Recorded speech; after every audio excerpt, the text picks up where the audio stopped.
I don't remember the exact moment I fell. 1 second I'm reaching for the botanical sample on that high branch. The next I'm plummeting through layers of green that tear at my clothes and skin like living razors. The world becomes a kaleidoscope of emerald brown and pain, my scream dissolving somewhere between howler monkeys and pure terror. The impact knocks everything out of me. Air, thought, time. I'm sprawled on something soft and rotten, unable to move, unable to breathe, my lungs locked as if they've forgotten their purpose. The forest floor smells like death and birth at the same time, decay feeding new life in a cycle I've been violently added to. Seconds or minutes later, air finally crashes back into my lungs with a sound that's more animal than human. Everything hurts. No, that's wrong.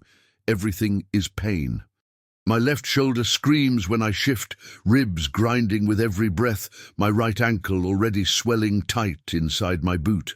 Blood runs warm from my temple, mixing with sweat and the faint drizzle slipping through the canopy.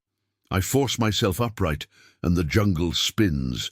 The canopy is impossibly thick, layers stacked 50, maybe 60 feet above me, broken only by scattered patches of sky, where I fell from.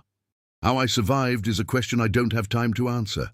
Somewhere up there is the tree I was sampling, and my team. Marcus, Sophia, Dr. Chen, all of them gone. Marcus, my voice cracks as it leaves my throat. Sophia, can anyone hear me? The jungle swallows it whole. Birds fall silent for a heartbeat, then the insect chorus roars back, louder than before. Cicadas, frogs, things I don't recognize.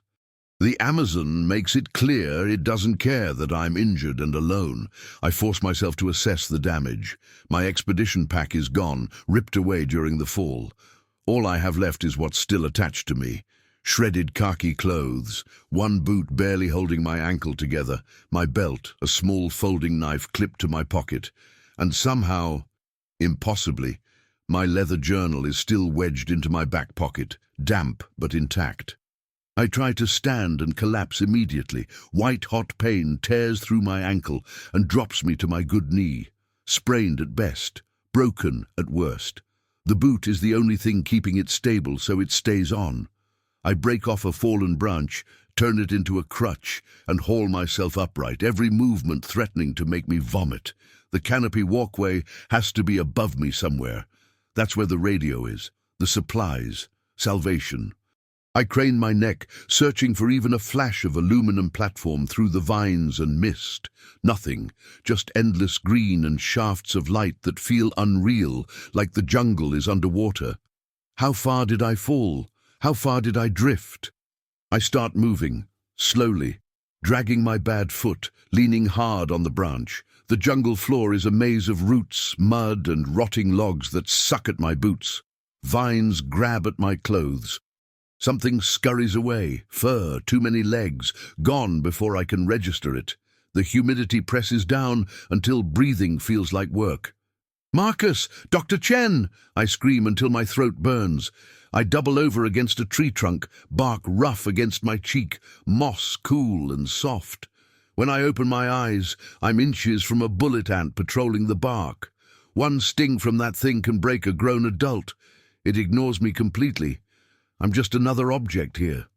Every direction looks the same, dense, green, endless. The sun is somewhere above me, but the canopy scatters it into useless patches. I remember the briefing. Follow water downstream. Rivers lead somewhere eventually, but I don't hear water, just insects, birds, and a distant howl that crawls under my skin. My hands shake. Shock. Panic. I can't afford either.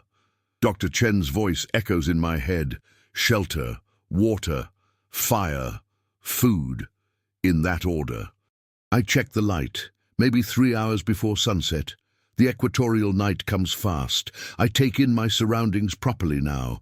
Primary rainforest, old growth, massive trees, buttress roots forming natural walls. Sparse understory, good for movement. Bad for how deep I am.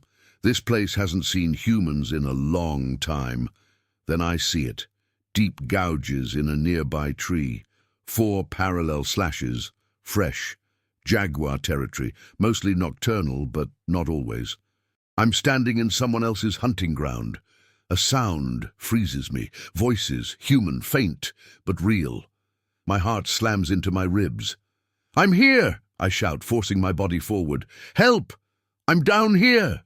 The jungle thickens. Vines, thorns, pain. Fire ants swarm my neck and arm when I grab the wrong vine, their bites burning instantly. I brush them off, half screaming, half sobbing. "Keep shouting, I'm coming!" Then the voices fade. Or maybe they never existed. Sound bends here.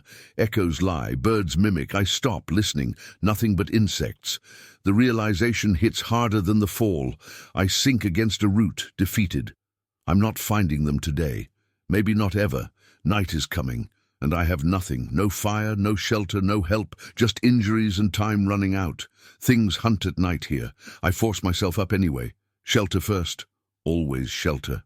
A fallen log nearby forms a crude lean-to, where it landed against standing trees, dry ground underneath, just enough space to crawl in.